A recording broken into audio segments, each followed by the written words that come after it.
कथा सुनाते हैं तो कहते हैं कि मैं तुम्हें वो कथा सुना रहा हूं जो पार्वती जी को शंकर जी ने सुनाई थी। बोले सुनो मुनि कथा पुनीत पुरानी और जो गिरिजापति शंभु बखानी विश्व विदित कई और सत्य केतु बहुत सही है। सत्य केतु के दो ये चर्चा कल आपके सामने चली थी। राजा प्रताप धाम अत्यंत धर्मात्मा है। राजा प्रताप गोस्वामी जी महाराज कहते हैं कि पुराणों में जितने भी यज्ञों का वर्णन किया गया है, पुराण में जितने भी यज्ञों का वर्णन किया गया है वो सारे के सारे जो है प्रत्येक यज्ञ प्रताप धाम ने 1000 बार किया था। समझे? बोले जहां तक कहे पुराण होती वेद और पुराणों ने जिन यज्ञों का वर्णन किया है, बोले जहां तक कहे पुराण होती और एक एक शब्द बोले 12 सहस्र नृप और किए सहिता प्रत्येक यज्ञ 1000। आचार्य लोग पूछते हैं कि आप किस कामना से कर रहे हैं, आपका लक्ष्य क्या है? तो प्रताप धाम कहता है मेरा लक्ष्य कुछ नहीं है। तब बोले नारायणाय समर्पये। अंत में जो है यही तो हमारी आचार्य है। गीता का चरमोत्कर्ष यही है। भगवान यही कहते हैं यद करोड़ यदस्कासी और यद हो से ददासी यद तपस्या से कौनते। अर्जुन तू जो कुछ कर रहा है बोले यद तपस्या से कौनते तब तो समर्पण मुझे अर्पित करता चाहिए। प्रताप भावी यही करता है। बोले हृदय न कछु कला अनुसंधाना और भूप विवेकी परम सुजाना। बोले वासुदेव अर्पित न कर गया। समस्त कर्म भगवान को अर्पित करता हुआ चला। कल जो चर्चा चली थी अंत में शिकार खेलने गया, शूकर के पीछे दौड़ रहा। शूकर लोभ का प्रतीक है और व्यक्ति जब लोभ के पीछे दौड़ता है तो देखिए जब आपके हृदय में लोभ होगा तो लोभ कहां पहुंचाएगा। इस शूकर ने ले जाकर के जहां इसका प्रताप धाम का जो दुश्मन तपस्या कर रहा था, तपस्या क्या करेगा, लेकिन हाँ साधु के वेश में था, सन्यासी के वेश में था। उसके कुटिया के पास पहुंचा दिया इसने ले जाकर के और अंदर डाल दिया। प्रताप धाम को अंत में वो ले जाता है अपनी कुटिया में। राजा उसको नहीं पहचानता, उसने राजा को पहचाना। बोले तेही न जान नृप और नृपै सो जाना। बोले भूप सुहृद राजा सुहृद था, सरल हृदय था राजा। और वो व्यक्ति बोले भूप सुहृद सो कपट सजा, वो महान कपट था, नहीं पहचाना। वार्तालाप होने लगा और जब वार्तालाप होने लगा प्रताप धाम से पूछा। प्रताप धाम अपना नाम कहना चाह रहा था लेकिन उसने कहा कि नहीं कुछ जानता नहीं। उसने कहा कि नहीं मैं जानता हूं है, तुमने जो कहा तुम प्रताप धाम के मंत्री नहीं, तुम स्वयं प्रताप धाम हो। अब राजा प्रभावित हो गया, चमत्कार को राजा प्रभावित हो गया। और याद रखिए ये चमत्कार कहां ले जाकर के पहुंचाता है। इस चमत्कार को आप जानते हैं, अरे सब जानता हूं। राजा ने पूछ दिया महाराज आपका नाम क्या है? मेरा नाम तो आपको पता है, आपका नाम क्या है? तो उसने कहा मेरा नाम है एक तन। एक तन का आप तो सीधा ही है, आप लोग तो उसने कहा कि महाराज नाम का, इस नाम का अर्थ क्या है? कोई अर्थ तो समझ में नहीं आ रहा। तो उसने कहा सीधा सा अर्थ है। क्या? बोले जब ब्रह्मा ने सृष्टि बनाई थी तो सबसे पहले मुझे बनाया था। याद रखिए, जब फल मिलेगा ना तो कहां से? बोले आज सृष्टि उपजी जबही और तब उत्पत्ति भई मुझे बनाया, और तब से आज तक बोले शरीर नहीं बदला है, वही शरीर है, इसीलिए एक तत्व है, एक शरीर है भाई, बदला तो है नहीं मैंने।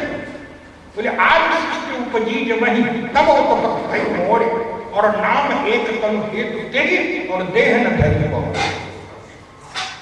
मैंने दोबारा से अब राजा को और अरे इतनी लंबी आयु, कई लोग प्रभावित होते हैं, 150 वर्ष के हैं, 200 वर्ष के हैं। हमारे गुरु जी से किसी ने कहा कि वो फलाने महात्मा 150 वर्ष, तो हमारे गुरु जी ने कहा कि भाई 150 वर्ष के हैं, ये प्रमाण पत्र जो दे रहा है वो भी तो 200 वर्ष का होगा, तो 150 वर्ष के पीछे क्यों पड़े हुए?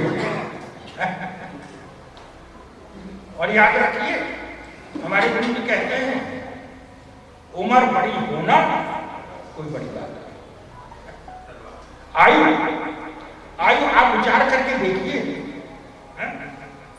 महाराज श्री दशरथ 59,000 वर्ष आयु, लेकिन रावण की आयु के सामने तो दशरथ जी कुछ 10वां हिस्सा भी नहीं। तो भाई अगर लंबी आयु ही जो है सत्य का प्रमाण है महात्मा बनने का, तब तो सबसे बड़ा महात्मा रावण ही है। उसके लिए तो कितने युग राज्य किया रावण ने, लेकिन सीधी सी बात है कि वो ले उसका जो है वो जीवन जो है वो हमें क्या शिक्षा दे रहा है। बोले मुझे नाम एक तनु है, मैं सबसे पहले मेरा प्रताप भानु ने कहा, प्रताप भानु से पूछा गया क्या चाहते हो, तो कल जो बात चली, प्रताप भानु ने कहा मैं चाहता हूं मेरी कभी मृत्यु न हो, मुझे कभी बुढ़ापा ना आए, कोई से बोले जरा मरण दुख रहे, कोई रोग ना हो मुझे, जीवन में कोई दुख ना हो, और युद्ध में मुझे कोई नहीं जीत सके। बोले जरा मरण दुख रहे तर समर तय हो, एक छत्र मेरा कोई शत्रु जीवित ना रहे, और एक छत्र राज्य 100 कल्प तक मेरा रहे। तब समझ में आ गया क्या कई लोग होते तो ऐसे हैं, सामने तो निष्काम बनने की चेष्टा करते हैं, लेकिन याद रखिए जब आचार्य लोग पूछ रहे हैं तो कह रहा है कि मुझे कुछ नहीं चाहिए, लेकिन जिस समय एकांत में पूछा कपट मुनि ने, तब इतना बड़ा मांग का पिटारा खुल गया उसका। तो ये क्या एक दिन में नहीं आ गया ना? याद रखिए जिसके मन में नहीं है, जब है ही नहीं तो मांगेगा क्या?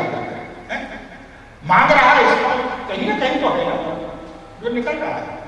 वो जो प्रहलाद के संदर्भ में कथा आती है, भगवान विष्णु ने जिस समय हिरण्यकश्यप को वध कर दिया, प्रहलाद से पूछा वत्स प्रहलाद बोलो क्या चाहता है? प्रहलाद ने कहा कुछ नहीं।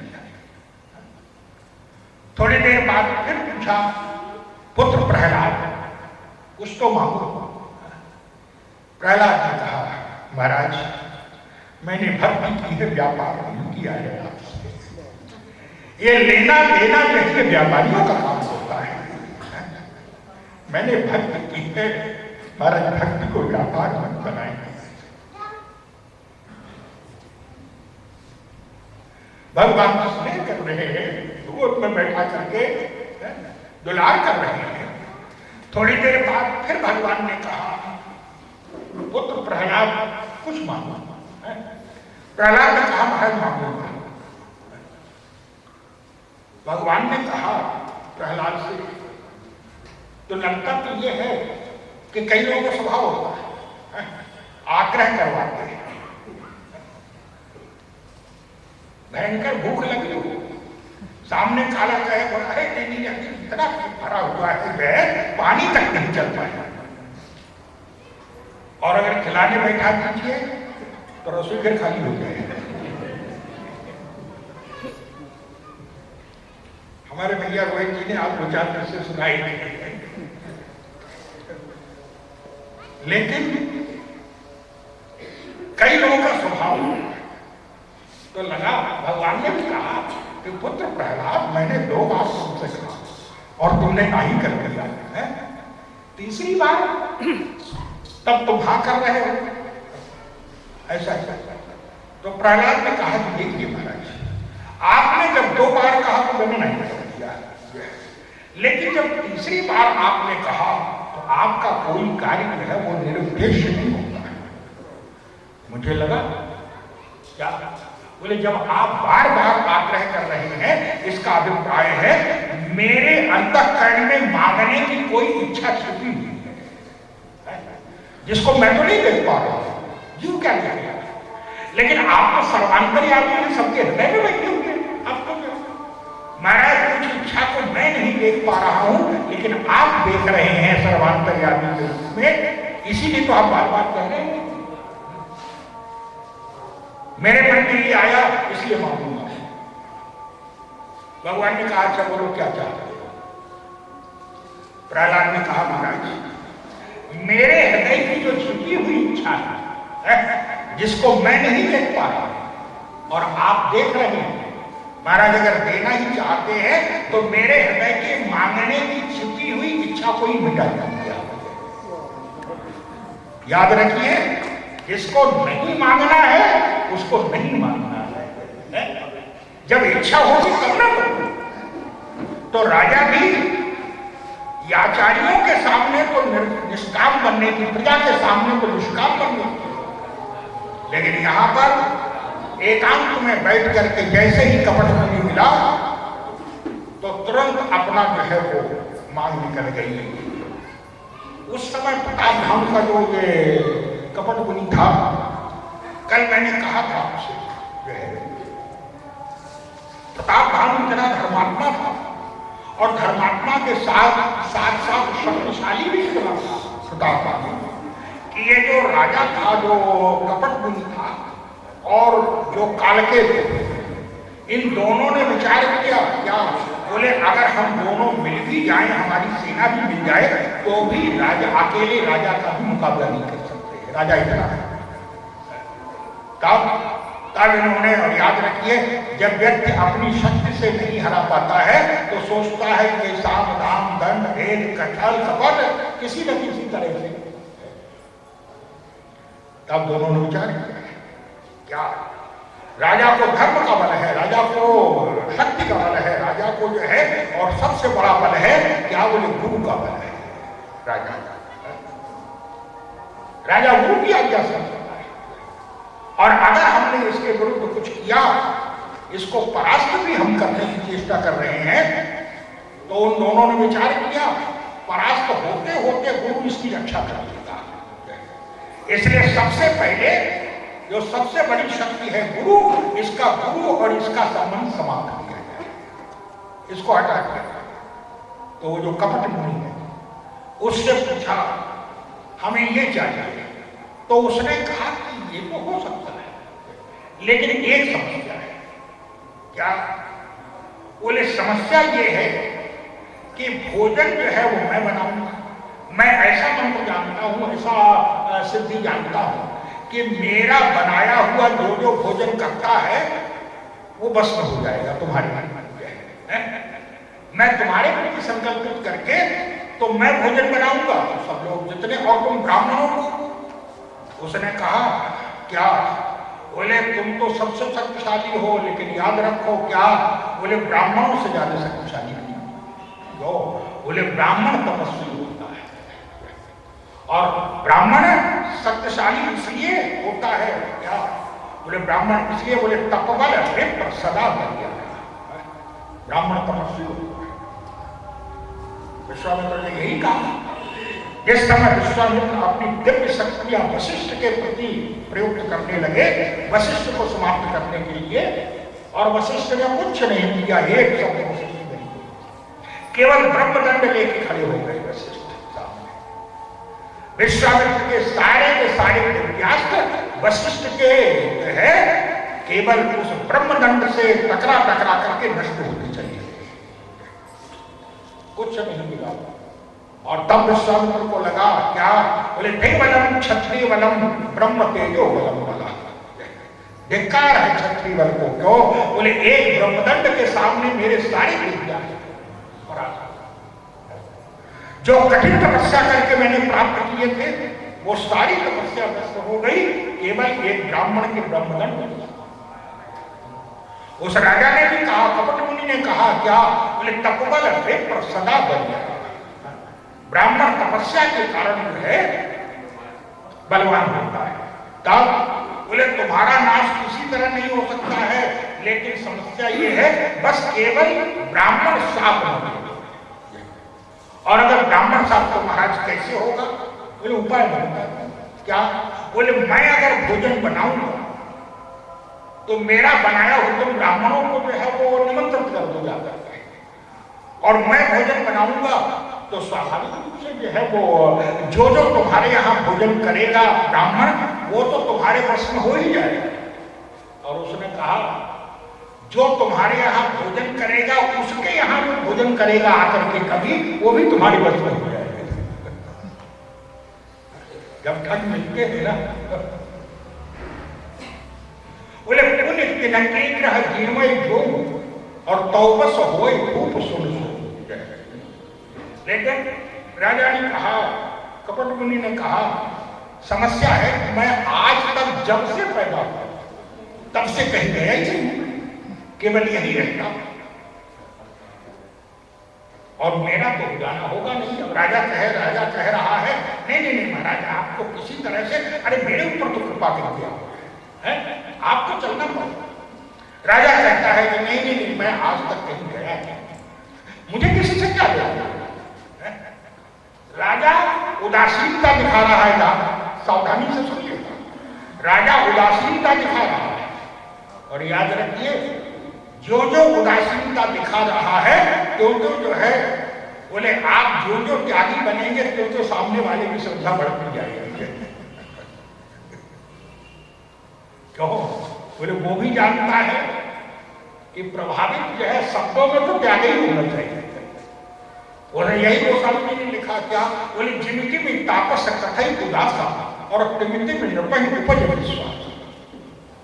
अंत में उसने कहा नहीं महाराज आप चरणों में गिर गया, महाराज मोह लागे दुख से आप कहीं नहीं गए हैं मैं जानता हूं, लेकिन इस दीनहीन पर तो कृपा करनी पड़ेगी ना। मोह लागे दुख सही सज्जन दीन दयाल। तब उस कपट मुनि ने कहा एक काम हो सकता है। क्या? बोले मैं तुम्हारे गुरु का अपहरण कर दूंगा और उस गुरु को पर्वत कंदरा में जो है वो छिपा दूंगा ले जाकर के अपने सामान बनाकर, और मैं तुम्हारे गुरु के रूप में तुम्हारे पास आ जाऊंगा। राजा तैयार हो गया। ये राजा की बहुत बड़ी थी। क्या? बोले अपने स्वार्थ के लिए गुरु को बंदी बना देने में भी संकोच नहीं हो रहा है, ये लोग की पराकाष्ठा है। और उसका बोले कपट मुनि का काम सिद्ध हो रहा है, क्यों? वो यही तो चाहता है कि गुरु और इसका जो है संबंध समाप्त हो, गुरु की सहायता समय पर इसको ना मिल सके। ठीक है महाराज मेरा घर दूर है मैं चलूं? तो राजा ने उस कपट मुनि ने कहा क्या ऐसे मत। तब बोले तुम सो जाओ, यहां पर दूर बहुत है, जो जन 70 नगर तुम्हारा, कामनी तात भयो अंधियारा, और जो जन 70 नगर तुम्हारा, तुम्हारा जो घर है वो 2.5 लाख किलोमीटर दूर है, तुम सो जाओ। सवेरे महाराज परिवार में सब लोग चिंतित हो रहे होंगे, तो उसने कहा चिंता नहीं करो। क्यों? बोले तुम सो जाओ और मैं तुम्हें सोते सोते ही जो है तुम्हारे घर पहुंचा दूंगा। तो राजा को लगा कि ये बड़े चमत्कार, देखिए सब चमत्कार के बल पे हो रहा है। चमत्कार तो ठीक है, लेकिन चमत्कार हमें पहुंचा कहां रहा है? सीधी सी बात है कि भाई हम अगर मान लीजिए इटारसी जाना चाह रहे हैं और गाड़ी जो है मान लीजिए 200 किलोमीटर के हिसाब से दौड़ रही है,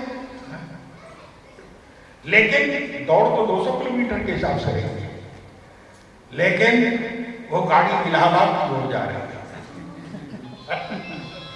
दौड़ तो बहुत तेज रही है, तो हमारा लक्ष्य तो दूर होता चला जा रहा है। गति कितनी भी हो, लेकिन पहुंचा कहां रही है, ये भी तो देखिए। उसने कहा तुम सो जाओ, मैं तुम्हें जो है पहुंचे ही हूं 100 महीने के तुम्हारे घर में राजा सो गया। और जैसे ही राजा सोया उसी समय ये कालकेतु आ गया। उस समय बोले कालकेतु निश्चर आवा और जय शुकर हुई नृपन मिलावा, वो कालकेतु आ गया।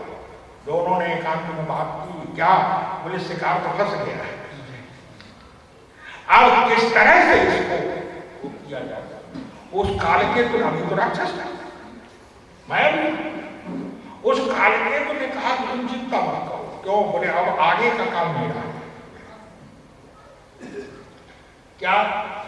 बोले इसको, वो जो कालकेतु राक्षस था उसने राजा को उठाया और घोड़े को, राजा और घोड़ा दोनों को सोते सोते ही जो है राजा को तो जो है वो रानी के पलंग पर, रानी के बगल में सुला दिया ले जाकर,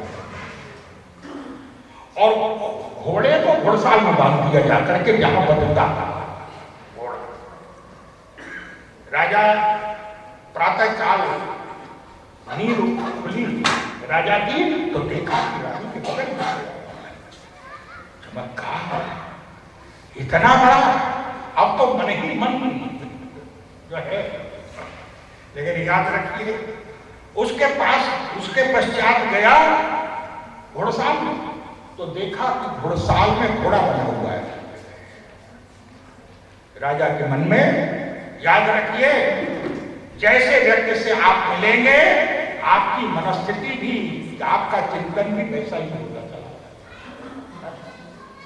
भगवान कृष्ण गीता में कहते हैं कि ध्याय को विषयानुसा, आप जैसा ध्यान करेंगे वैसा ही चिंतन होगा, और चिंतन जैसा करेंगे बोले वैसे ही व्यक्ति से संपर्क होगा। याद रखिए, और चिंतन याद रखिए, अगर अच्छा चिंतन है तो अच्छे व्यक्ति से मित्रता होगा, और अगर गलत चिंतन है, असल चिंतन है, तो आपको मिलेंगे वही ना। इसलिए बोले राजा तो चिंतन कर रहा है कपट मुनि का, राजा के मन में इतना कपट, क्या? बोले राजा ने छिपाया, रानी को भी नहीं दिखाया। सोचिए, जिस रानी ने सर्वस्व समर्पिता है, लेकिन बोले ऐसे समय में जो है उसने रानी को भी नहीं उठाया, और घोड़े को जो घुड़साल में बंधा हुआ था उस घुड़साल में से घोड़े को लेकर के और जंगल में चला गया। क्यों? बोले ये चाहता नहीं, कपट मुनि ने कह दिया था, याद रखो कि हमारे तुम्हारे बीच की जो बात है, अगर ये जो है वो किसी जो है वो तीसरे व्यक्ति को मालूम पड़ गई तो तेरा सर्वनाश निश्चित है। किसी को ना मानो, गुरु को भी नहीं, भाई गुरु का तो योजना बनाई थी, रानी को भी नहीं। ले कानन गयो बाज चढ़ी गई, और पूर्ण नानी जानी में जानी उठी। जाकर के जब दोपहर हो गया तो लौट आया घोड़े से, क्यों? लोगों को दिखाने के लिए, जिससे कोई बात जो है किसी को मालूम ना। गए क्या भूपति जाता, जिस समय आया सारे नगर में आनंद बजा हुआ, वही राजा लौट आए हैं। लेकिन गोस्वामी जी महाराज कहते हैं कि इसने फिर गया अपने गुरु को, और वहां पर पहले से पता था इसको ने, तो गुरु तो थे लेकिन केवल शकल थी। गुरु जी को तो बंदी बना दिया था, बंदी खाने में डाल दिया गया था गुरु को। आपस में वहां पर चर्चा की, और इसने प्रजा से छिपाया, मंत्रियों से छिपाया, और इतना ही नहीं सगे भाई से। छोटे भाई के लिए कहते हैं, बोले छोटा भाई जो था वो अरिमर्दन था, छोटा भाई पूरी तरह से बड़े भाई के प्रति समर्पित था। बोले भाई भाई परम समृद्धि और सकल दोष छल वर्जित हुई थी। कहीं कोई कपट नहीं था, न छोटे में न बड़े में। पत्नी से छिपाया, सबसे छिपाया। और याद रखिए, जब आप कपटी व्यक्ति से भेंट होगी तो वो जो है वो ऐसा कपट भरेगा आपके भीतर, और ये मिलेगा क्या। और वर्णन ये आता है, उसने कह दिया था कि तुम 1 लाख ब्राह्मणों को नित्य जो है वो भोजन के लिए निमंत्रण दो, और मैं बनाऊंगा सबका भोजन। 1 लाख ब्राह्मणों को जो बोले नित्य जो है निमंत्रण कर दिया, वहां पर भोजन के लिए जिस समय जो है भोजन करने के लिए बैठे ब्राह्मण लोग, जब समय आया ब्राह्मण लोग भोजन करने के लिए बैठे, उसी समय आकाश। और हुआ क्या था, बोले जो भोजन बनाया गया था, उस राक्षस ने जो भोजन बनाया था वो भोजन मांस से है, जो अभक्ष्य वस्तुएं हैं उनके द्वारा अपवित्र भोजन बनाया। आकृति दे दी थी जो है वो सात्विक वस्तु, लेकिन बनाया था अपवित्रता का। और जिस समय जैसे ही जो है वो ब्राह्मण भोजन करने लगे, ऊपर से आकाशवाणी हुई, और आकाशवाणी में कहा क्या,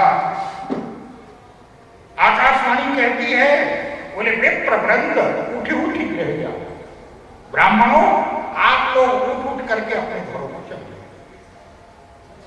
बोले विप्रवृंद उठी उठी रह जाओ, और है बड़ हानि अन्न जल खाओ, इस अन्न को मत खाओ। जो बोले भयो रसोई भूसो, ब्राह्मणों के मांस से ये भोजन बनाया, भयो रसोई भूसुर मांसू, तो सब जो उठे मान विश्वास, एकदम सब ब्राह्मण उठ करके खड़े हो गए। और तब ब्राह्मणों ने साफ किया उस राजा को, क्या बोले मित्र सकोप तब नहीं कर सकती है विचार। अरे राजा, तूने विचार से काम नहीं किया, तूने ऐसे प्रकार से जो है वो तो अच्छा धन्यवाद। तो क्या बोले ईश्वर राखा धर्म हमारा, ईश्वर ने हमारे धर्म की रक्षा की है, नहीं तो तू तो सर्वनाश कर ही रहा था हमारा। बोले ईश्वर राखा धर्म हमारा, शाप देते हैं क्या, बोले जाए निशाचर हो मूल सहित, या सारे परिवार के सहित राक्षस हो जाता है। और जिस समय ये शाप सुना, उसने राजा तो काम हो गया, क्या हो गया, उसी समय दोबारा से आकाशवाणी गोस्वामी जी महाराज संत ने पहली आकाशवाणी में कहा, बोले ब्राह्मणों के मांस से ये भोजन बना है, तुम लोग चले जाओ अपने। शब्द था आकाशवाणी का, देखिए हम लोग कई बार जो है वो सामने वाले के शब्द को ठीक तरह से नहीं, क्यों, बोले सुनते वही है जो सुनना चाहते, हम सुनते वही है जो सुनना चाहते। इसलिए ब्राह्मणों से कहा गया था कि विप्रवृंद उठ उठी रह जाओ, आप लोग उठ उठ के अपने घरों को चले जाए, शाप दीजिए ये सही सब।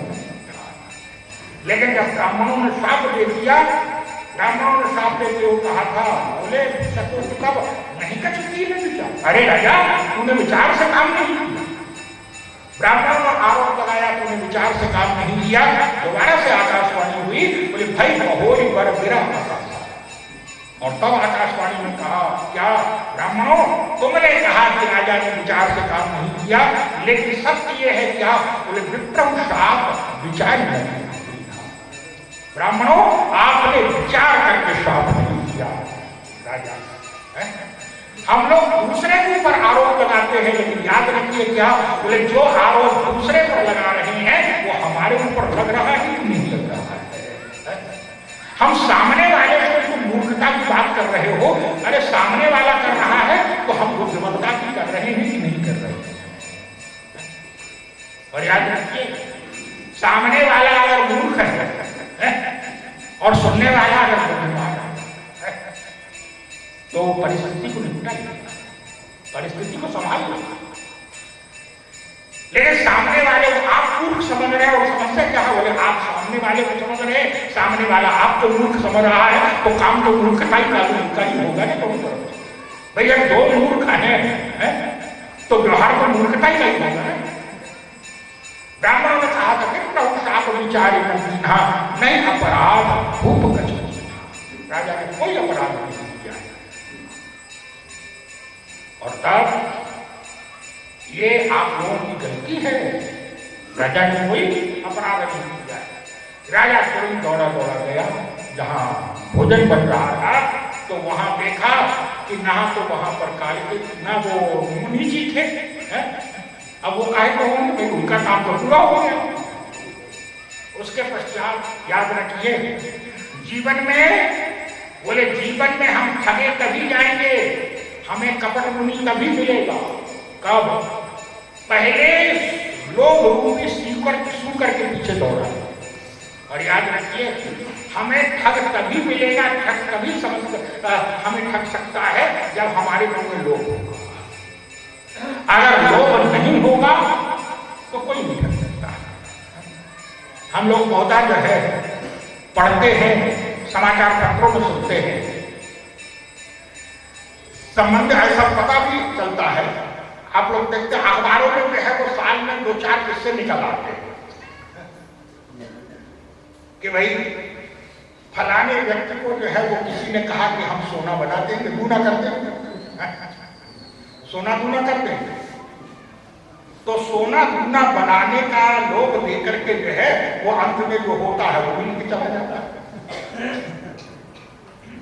कानपुर से मुझे याद है, हमारे गुरु जी के पास एक सज्जन आए, बगल में अखबार लगा हुआ था, कहा कि देखिए कितना जो है और कलयुग आ गया। हमारे गुरु जी ने कहा कि कलयुग आज से थोड़ी आया, 52,000 वर्ष हो गए। महाराज क्या जो है देखिए उसमें लिखा हुआ था,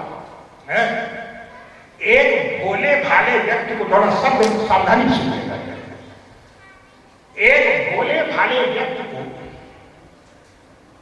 सोना दूना बनाने का लोभ देकर के ठगने ठग लिया। एक जो है वो ठगने उसको जो है वो हड़प किया उसका पैसा। तो कहा कि महाराज देखिए भोले भाले व्यक्ति को जो है सोना दूना।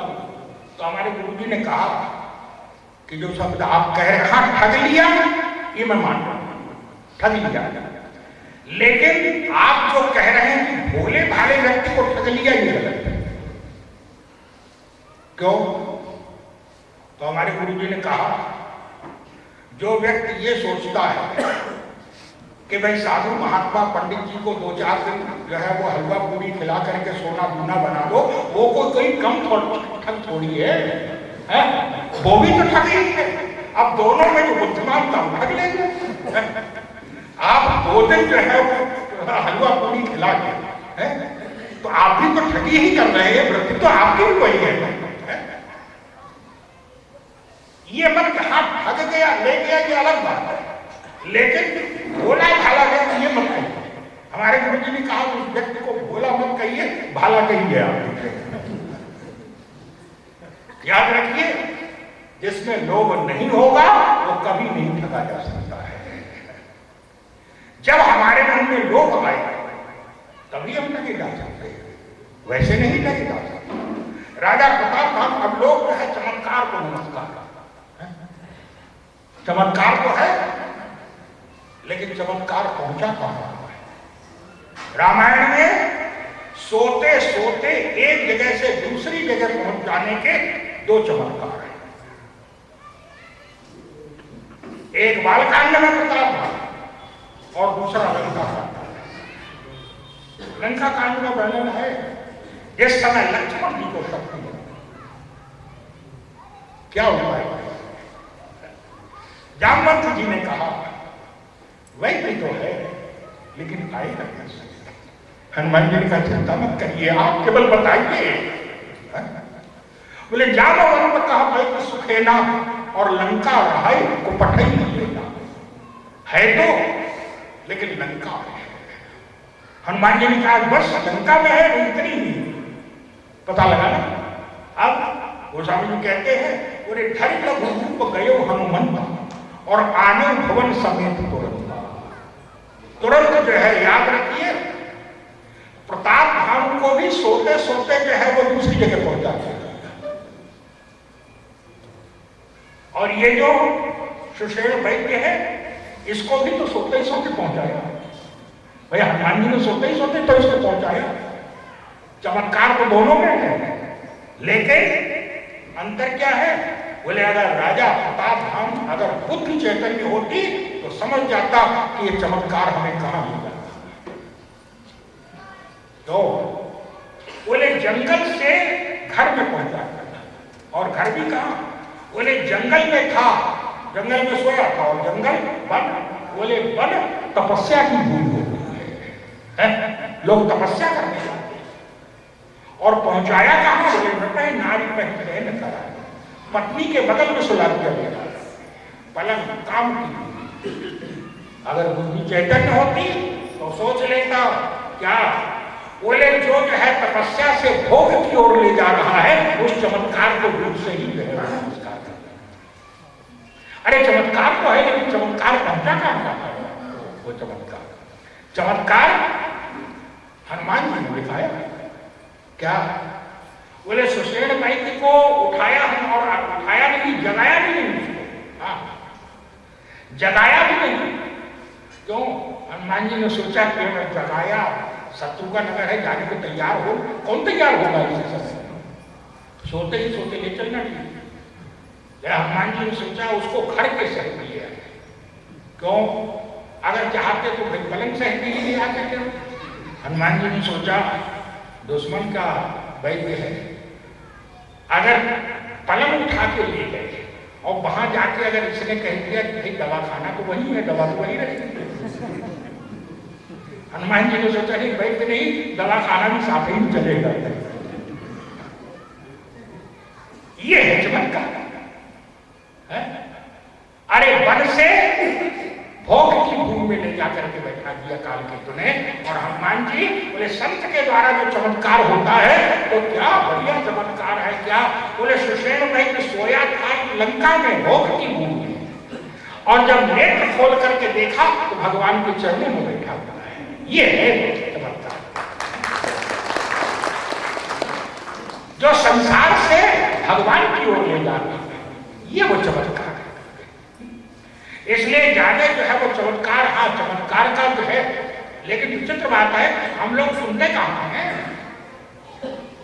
बहुत वर्ष पहले की बात है, आपके मध्य प्रदेश की जो है सन 67 की बात है।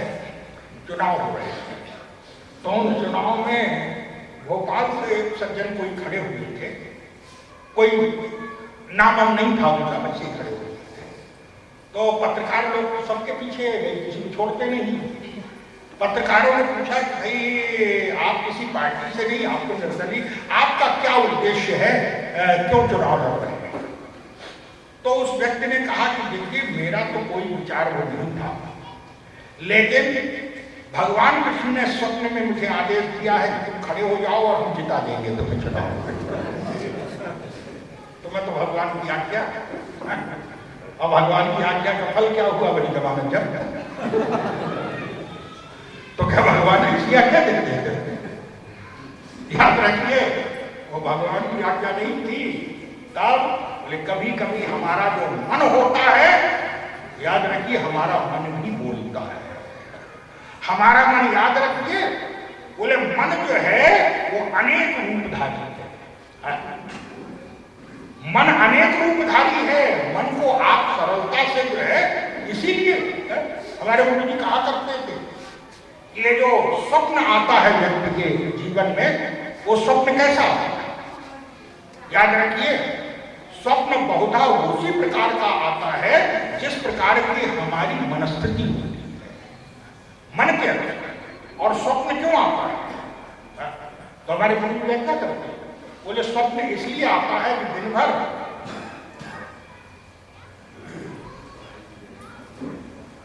व्यक्ति ने पुरुषार्थ किया, पुरुषार्थ करते करते थक गया, शरीर कह रहा है भैया अब आराम करें, थक गए। लेकिन मन कहता है तुम थक गए, हम तो नहीं थके। भाई तुम थके हो ना, हम तो नहीं थके। शरीर ने कहा कुछ भी, अब हम कुछ नहीं करेंगे, हम सोएंगे। तो ये स्वप्न क्या है? स्वप्न कहता है शरीर से तुम सो जाओ, अब मैं एक नई सृष्टि बनाऊंगा। तो स्वप्न क्या है? बोले स्वप्न मन की सृष्टि है, याद रखिएगा। इसलिए हमारे यहां जो मानस में व्यक्ति की मनस्थिति, व्यक्ति कैसा है, व्यक्ति का स्वभाव कैसा है, व्यक्ति का चरित्र कैसा है, ये जो जागृत में जो वार्तालाप कर रहा है उसको जो है वो प्रमाण नहीं दिया गया है कि व्यक्ति जागृत में जैसा न स्वप्न को माना गया है। प्रमाणित जो है वो स्वप्न के द्वारा कहा गया है। इसलिए कहा गया है, बोले उत्तम सेवक कौन है? बोले उत्तम सेवक वो है, बोले अस विचार सुचि सेवक बोले और ये सपने निज घर बना। उन सेवकों को भरत जी ने बुलाया जो जागृत की तो बात का स्वप्न में कभी अपने धर्म से अलग नहीं हुए, विमुख नहीं हुए। स्वप्न उत्तम पुरुष कौन है? उत्तम पुरुष है, रामायण में कहा गया है, बोले मैं अपने प्रतीक मन केरी क्या, बोले जय सपने हूं पर नाई। भगवान राम कहते हैं लक्ष्मण मुझे अपने मन पर इतना विश्वास है कि जागृत की तो बात क्या, मैंने कभी स्वप्ने पर परस्त्री को देखा नहीं है। उत्तम पतिव्रता कौन है?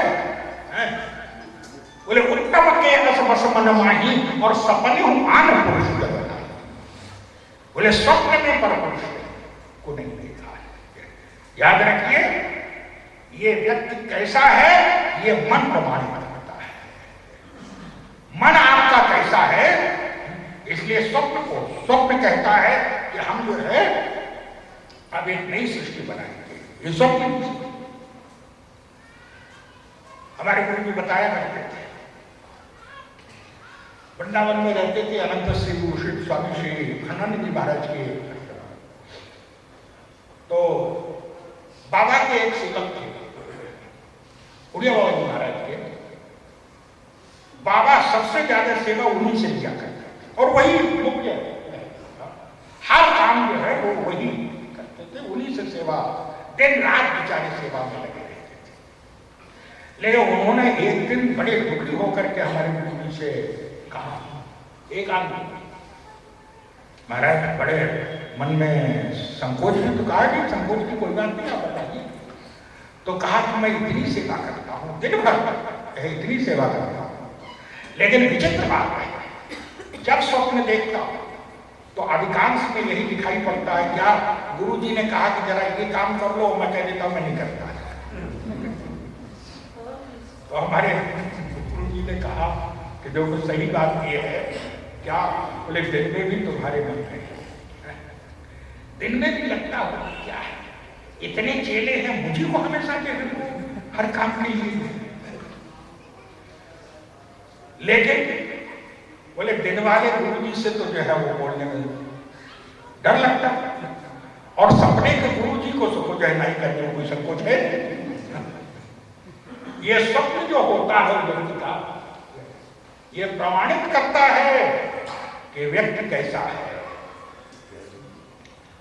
इसलिए व्यक्ति के जीवन में बहुत सी बात है, हमारे गुरु जी यही चिंतन बताते हैं कि हमारे मन में बहुत सी चीजें आती हैं, लेकिन स्वप्न और जागृत, याद रखिए स्वप्न में जो बातें आती हैं वो बातें दिन में भी आती हैं, लेकिन दिन में छिपा जाती है और छिपा जाती है। बोले दिन में जागृत में हमारे मन पर बुद्धि का अंकुश रहता है, बातें वो आती हैं, ऐसी बात नहीं है जो स्वप्न में आती है वो दिन में भी आती है, लेकिन दिन में मन के ऊपर बुद्धि का नियंत्रण रहता है, और जब बुद्धि का नियंत्रण रहता है तो विवेक उसको जो है वो क्रियान्वित नहीं होने देता है, विवेक उसको। अच्छा, रात में ये जो मन वाले गुरु जी हैं वहां विवेक तो समाप्त हो गया, वहां तो केवल मन ही मन है। इसलिए व्यक्ति के जीवन में तो याद रखिए आपका जो है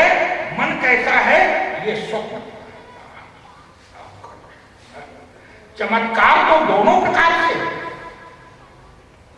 प्रताप भानु के जीवन में भी चमत्कार है और यहां जो है सुषेण के जीवन में भी चमत्कार है।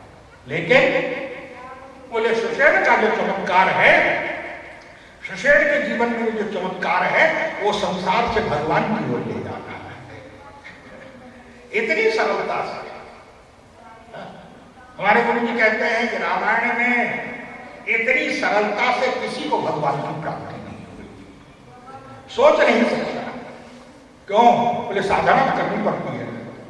अरे उस सब को भी भगवान मिलते हैं तो कम से कम अपने आश्रम से जो है वो कहे तो और मांगना तो पड़ा। महाराज दशरथ से जाकर चित्रकूट वासियों को मिलते हैं, कोल के राजों को मिलते हैं, सुग्रीव को मिलते हैं, लेकिन इच्छा तो करनी पड़ी है? लेकिन इतनी सरलता क्या? बोले सोया था लंका में और नेत्र खोले तो भगवान की चरण।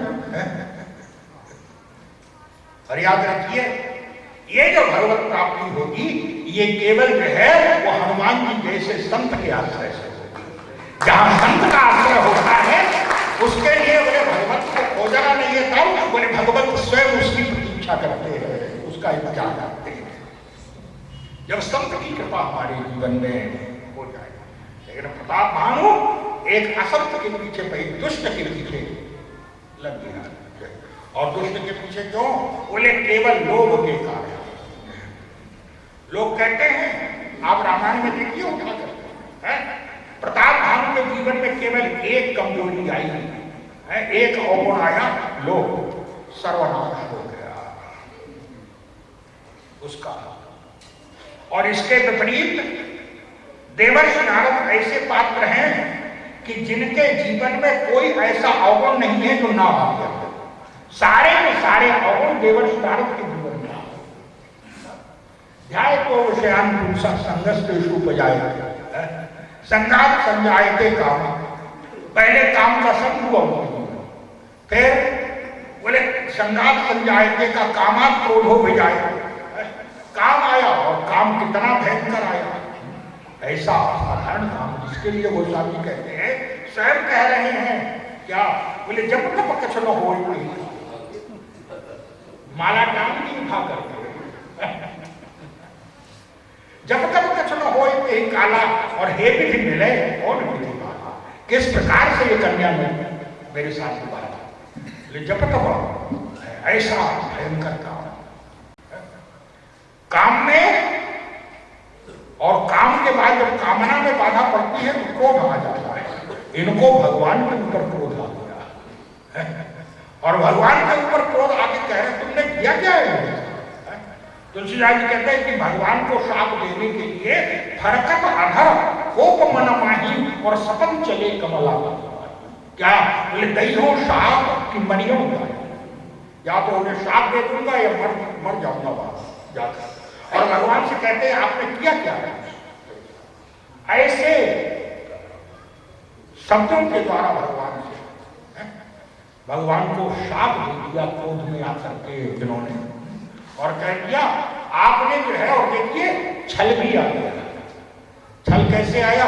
जिस समय विश्वमोहिनी का आप देख रहे हैं तो विश्वमोहिनी पे इन्होंने हस्तरेखा देखी, तो हस्तरेखा देखने पर इनको लगा क्या इसकी हस्तरेखा ऐसी है कि जो इसका वर्ण करेगा वो अमर हो जाएगा। बोले जो ये वर्ण अमर सो, और जो इसका वर्ण करेगा उसको कोई युद्ध में नहीं जीत पाएगा। बोले समर भूमि पे ही जीतना हो। गीता में भगवान कहते हैं व्यक्ति की बुद्धि बुद्धिनाश आ जाता है, बुद्धिनाश आ जाता है। क्यों? कह रहे हैं कि जो इसका वर्ण करेगा अमर हो जाएगा। ऐसा होता है क्या? अरे भाई, जब हस्तरेखा तो यही बताती है कि जो होने वाला है वो बताती है।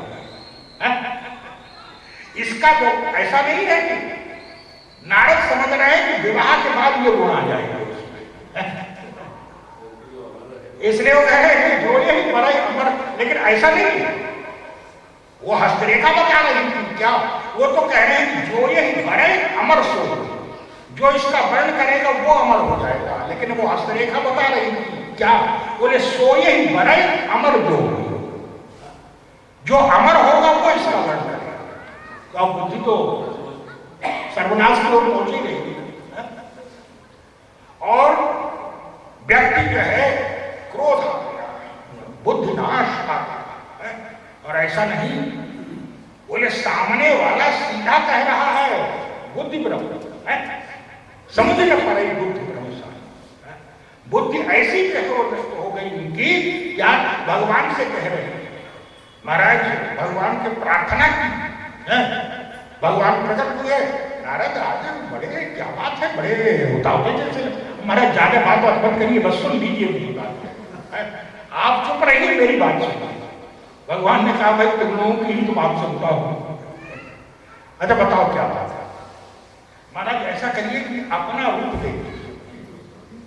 भगवान ने कहा कि मेरा रूप क्यों क्या होगा, भाई मेरे रूप के तुम्हें क्या? अरे तुम भी तो बड़े नारद जी बड़े सुंदर। हाँ, पार्वती जी ने स्वप्न में देखा नारद जी को, यही कहा माँ से, माँ मैंने देखा है। क्या? बोले माँ, बोले सुंदर गौर सुविप्र वर असल प्रदेश, अत्यंत सुंदर ब्राह्मण देवता दर्शन हुए। नारद जी बड़े सुंदर। भगवान ने पूछा भाई तुम भी तो बड़े सुंदर हो। तो इन्होंने भगवान से कहा सुंदर हो ठीक है, लेकिन बोले जो है वो साधु सन्यासी के गले में राजकुमारी थोड़ी जयमाला डाली, उसके लिए तो राजकुमार होना चाहिए ना। तो महाराज अब ज्यादा बात मत करिए, सुंदरता देख लीजिए अपनी। भगवान सोचने लगे पहली बार ऐसी मांग हो रही, क्यों? बोले मेरा स्वरूप मांगते हैं लोग, मेरे स्वरूप का ध्यान करके लोग मुक्ति तो पाते हैं, लेकिन बंधन में बढ़ने के लिए मेरे स्वरूप जो है ये पहली बार मांगा। हमारा जल्दी कीजिए, आपन रूप देव प्रभु मोही भाग्य नहीं पावो मोही। भगवान ने सीधे कहा। देखिए भगवान ने जो उत्तर दिया वो सीधा नासमझ व्यक्ति भी समझ सकता है कि भगवान सीधे कह रहे हैं कि मैं नहीं दूंगा। सीधा कहा भगवान का क्या? बोले कुपथ मांग मुझे व्याकुल होगी और वैद्य न दे सुनो मुनि। अगर वैद्य से रोगी कुपथ मांगे तो वैद्य कभी नहीं देता है, यह है। और भगवान शब्द भी स्पष्ट कर देते हैं क्या? बोले जैसे रोगी वैद्य से कुपथ मांगे वैद्य नहीं देता है, यही भी नहीं तो तुम्हारा मैं इसी प्रकार से तुम्हारा हित करूंगा। इसका तो सीधा सा अभिप्राय भी नहीं देने वाला भाई, इससे बढ़कर के स्पष्ट क्या हो सकता है? कुपथ मांग रुद्र व्याकुल रोगी और वैद्य न दे सुनो मुनि जोगी, यही भी हित तुम्हारा मैं इस तरह से तुम्हारा है।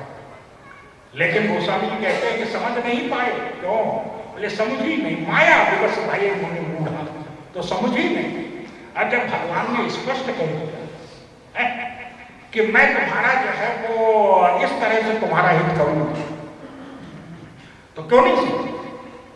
जैसा मैंने थोड़ी देर पहले कहा, देखिए हम लोग सुनते वही हैं जो सुनना चाहते हैं। भगवान ने जैसे ही कहा कि मैं तुम्हारा हित करूंगा, तो नारद जी शरीर से तो खड़े थे भगवान के पास, मन से पहुंच गए। क्या जाए तो मन से पहुंच गए। भगवान ने कहा हित करूंगा और हित का हित याद रखिए, हम लोग भगवान से कहते तो हैं मेरा हित करिए, लेकिन उसके साथ साथ हमारा हित किसमें है भगवान को बता देते हैं। क्यों? हम लोगों को भगवान की शक्ति पर तो विश्वास है, भगवान की बुद्धि पर विश्वास नहीं, इसलिए बता देते हमारा हित इसमें है। क्या? मोटर दे दीजिए, बंगला दे दीजिए, गाड़ी दे दीजिए, पुत्र दे दीजिए, पौत्र दे दीजिए, ये बता देते हैं महाराज हित। तो भगवान नहीं जानते? नहीं जानते हैं, लेकिन बुद्धि थोड़ी है। बुद्धि का ठेका तो हम ही नहीं। अगर सचमुच में पूर्ण विश्वास होगा तो जब एक बार छोड़ दिया है? जिस तरह से लेकिन जैसे ही भगवान ने कहा कि मैं तुम्हारा हित करूंगा, अब नारद जी शरीर से खड़े थे भगवान के सामने, मन से पहुंच गए क्या, बोले अब स्वयंवर, अब जो है वो भगवान ने अपना रूप दे दिया है, अब मैं जो है वो स्वयंवर सभा में पहुंच गया, अब वहां पर जो है वो राजकुमारी आ रही है, बस वो पूरा, और अंत में राजकुमारी ने मेरे गले में जयमाल डाल दी, तो वो तो वस्तुतः राजकुमारी का चिंतन कर रहे थे, भगवान का चिंतन कहाँ हो रहा था। इसलिए व्यक्ति सुनता वही है जो सुनना चाहता है भगवान को। लेकिन विचित्र बात है, एक अद्भुत बात है, गीता में कहा गया है कि ऐसे ऐसे व्यक्ति, भगवान से अर्जुन ने पूछा महाराज व्यक्ति का उत्थान पतन कैसे होता है, तो भगवान ने कहा अर्जुन बोले कुछ जैसे व्यक्ति नीचे से अगर ऊपर जाना चाहिए, ऊपर से अगर नीचे जाना चाहिए तो व्यक्ति सीढ़ी के माध्यम से, इसी प्रकार उत्थान के लिए नीचे से ऊपर जाने वाली सीढ़ियां भी है। कौन सी है, तो सत्य है, तप है, दया है, दान है, योग है, ज्ञान है, भक्ति है, इन सीढ़ियों के माध्यम से व्यक्ति नीचे से ऊपर जाता है। और बोले ऊपर से नीचे भी सीढ़ियों के द्वारा ही तो आता है। तो इसी प्रकार से कुछ सीढ़ियां ऐसी हैं जिनके द्वारा व्यक्ति ऊपर से नीचे, और वो सीढ़ियां कौन सी है, बोले ध्यायतो विषयान्पुंसः संगस्तेषु उपजायते, संगात् संजायते कामः, कामात् क्रोधो अभिजायते, क्रोधात् भवति सम्मोहः, सम्मोहात् स्मृतिविभ्रमः, स्मृतिविभ्रमात् बुद्धिनाशो। अर्जुन ने कहा महाराज बुद्धिनाश के बाद क्या होगा, बोले बुद्धिनाशात् प्रणश्यति, नष्ट हो जाएगा। देवर्षि नारद में बुद्धिनाशात् हो चुका था, लेकिन पतन नहीं हो पाया। प्रताप भानु में एक अवगुण आया और नष्ट हो गया, और नारद जी में सारे के सारे अवगुण आ गए, लेकिन बच गए। बच क्यों गए? अर्जुन ने कहा महाराज रक्षा नहीं हो सकती है, बोले बुद्धिनाश के बाद पतन निश्चित है। तो महाराज बुद्धिनाश के बाद, भगवान ने कहा बुद्धिनाश के बाद पतन निश्चित है, लेकिन एक व्यक्ति की रक्षा हो जाएगी। किसकी? तो भगवान कहते हैं कोई व्यक्ति कितना भी बुरा होगा, बोले अब ये सुदुराचार, कितना भी बोले अब ये सुदुराचार, लेकिन भजते माम अनन्य भाव, जो अनन्य भाव से मेरा भजन कर रहा है, बोले अब के सुदुराचारो भजते माम अनन्य भाव, साधु एव समन्तव्य सम्यक प्रविष्टो हि सः क्षिप्रं भवति धर्मात्मा शश्वत शांति न गच्छति कौन्तेय प्रतिगामी। अर्जुन तू निश्चित समझ क्या, बोले कौन्तेय प्रतिगामी ही न मे भक्त प्रदर्शति, मेरे भक्त का पतन नहीं होता है। अब देवर्षि नारद भक्त कहां से? सांसारिक। क्यों? बोले जो भगवान को गाली दे रहे हैं, भगवान से कह रहे हैं क्या, बोले बच्चे हो मैं तुम्हें श्राप दूंगा, बच्चे हो मोहि जवन धरि, आप कैसे हैं क्या, बोले स्वार्थ साधक कुटिल तुम, आप तो पैदाइशी कपटी है, महास्वार्थी है, महाकुटिल है। ये शब्द नारद के हैं, मेरे नहीं है। स्वार्थ साधक कुटिल तुम जो है वो महान स्वार्थी हो, महान कुटिल हो, महाकपटी हो। भगवान ने कहा कब से कपटी हुआ, कोई पैदाइशी कपटी हो, सदा कपटी हुआ। भगवान हंस रहे हैं। भगवान ने हंसते हुए कहा चलो आगे बड़ी बात पता चली। क्या? बोले मेरा जन्म कब हुआ ये तो मुझे भी नहीं मालूम, कोई तो मिला जिसे मेरे जन्म का भी पता है। वह कोई तो है। भगवान बुरा नहीं माना। तो बच्चे कभी कभी बोल देते हैं जब गुस्से में होते हैं ना, छोटे बच्चे जो जानते ही नहीं है कुछ शब्द का अर्थ क्या है। लेकिन याद रखिए उस नाराजगी में भी जो है वो माँ बुरा नहीं मानती है, माँ के हृदय में जो है वो प्यार ही जो है वो प्यार और दुलार ही उसके प्रति जो है वो निकलता है। प्रसन्न हो। भगवान को लगा कि चलो कोई तो है कि मेरे जन्म का जिसको पता है, नहीं तो आज तक तो यही जो उड़ा आ रहा है कि अजन्मा हो अजन्मा हो अजन्मा हो। भगवान ने कहा कि चलो अगर भाई जब मेरे जन्म का तुझे पता है तो जरूरत पड़ी तो भाई रोहित द्विवेदी से कुंडली बनवा लेंगे अपने लिए।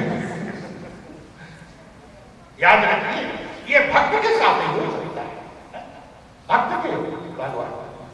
लेकिन बोले प्रताप भानु एक भूल प्रताप और नष्ट हो गया प्रताप।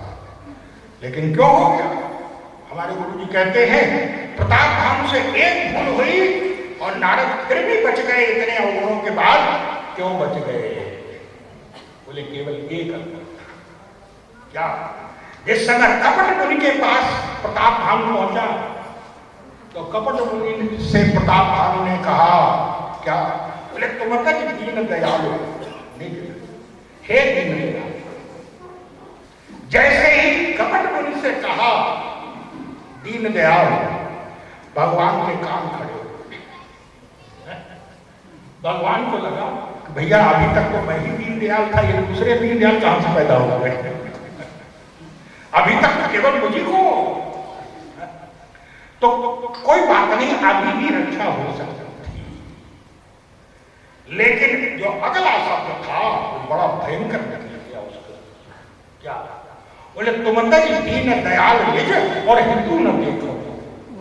हे दीन दयाल, आपसे बढ़कर के मेरा कोई हितैषी नहीं है, आप ही मेरे सबसे बड़े हितैषी है। भगवान छोड़ के चले गए। क्यों? भगवान ने सोचा अब नए हितैषी मिल गए हैं, इनका हित करेंगे, अब मेरी क्या जरूरत है। लेकिन नारद के जीवन में जब बुराई आई, सारे के सारे सब कुछ आ गए। लेकिन जब सुंदरता मांगने की भाई इस समय सुंदर बनना चाहिए। किससे सुंदरता मांगो? तो काम से भी सुंदरता मांग सकते हैं, क्योंकि काम को क्षमा किया था तो काम भी मांग सकते। लेकिन सुंदरता किससे मांगो? एक शब्द निकला उनके मुंह से है क्या? नारद प्रार्थना कर रहे हैं और नारद मन ही मन सोच रहे हैं क्या? बोले मोरे हित हरिसम नहीं, मेरा हितैषी भगवान से बढ़कर कोई नहीं है। और जैसे ही कहा मेरा हितैषी भगवान से बढ़कर कोई नहीं है, भगवान ने दौड़ के नारद को गले से लगा लिया। क्या? अरे नारद सबको भूल गया, हितैषी को तो नहीं भूला है ना। और याद रख, जब तुमने मुझे हितैषी बनाया है तो मैं तेरा हित नहीं करूंगा। तब बोले जय भी हो ही परम हित, मैं तेरा परम हित करूंगा। याद रखिए, प्रताप भानु ने अपने जीवन रथ की जो लगाम है वो कपट मुनि के हाथों में पकड़ा दी। नारद जी ने जो है वो लगाम भगवान के हाथों में पकड़ा दी। भगवान यही कहते हैं तेरा हित नहीं करूंगा। तब बोले जय हो ही परम हित, नारद सुनो तुम्हार और सोई मैं कर, मैं वही कर। इसीलिए इस समय प्रताप भानु शुकर के पीछे दौड़ रहा है। उस समय एक शब्द कहा है तुलसीदास जी ने। क्या? प्रताप भानु सारे मंत्री सैनिक सेनापति जितने थे बोले सब पीछे छूट गए। प्रताप राजा अकेला है। लेकिन तुलसीदास जी ने अकेला शब्द नहीं लिखा। तब गोस्वामी जी महमद कह रहे कैसा था, क्या स्थिति थी?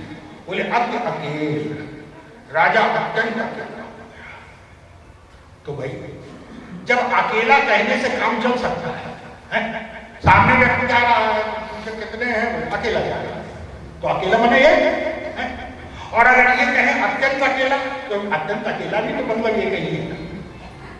तो जब केवल अकेला कहने से काम चल सकता है तो अत्यंत ये सब जोड़ने की क्या आवश्यकता है? लेकिन याद रखिए अंतर है। क्या? बोले अगर अकेला कहे तो अकेला तो है लेकिन अत्यंत अकेला नहीं है। क्यों? बोले अकेला है हमारी दृष्टि में, लेकिन अगर चलते हुए और कोई साथ में नहीं है, लेकिन अगर भीतर ईश्वर का स्मरण कर रहा है, भगवान हमारे साथ में है, तो याद रखिए हमारी दृष्टि से अकेला है लेकिन अत्यंत अकेला नहीं है। तो बोले ईश्वर उसके साथ चलता है। और जिस समय ये शब्द कहा कि अत्यंत अकेला, तो अत्यंत अकेला का अभिप्राय है कि बाहर भी जो है सबने साथ छोड़ दिया और हृदय में ईश्वर ने ही साथ छोड़ दिया। तो राजा अत्यंत अकेला। बोले अति अकेल वन विपुल कलेशु लेकिन तदर्थ न मृगमग गजई नरेशु। राजा को श्राप था और श्राप था क्या तू अकेला ही नहीं, ब्राह्मणों के लिए भूल थी क्या? बोले अगर गलती एक ने की है तो आप एक की गलती का परिणाम देगा फल कहा। बोले जय है समेत परिवार, परिवार के सहित, और श्राप दिया क्या? बोले संपत मध्य नाश हो, साल भर के अंदर तेरा नाश हो जाएगा, परिवार सारे परिवार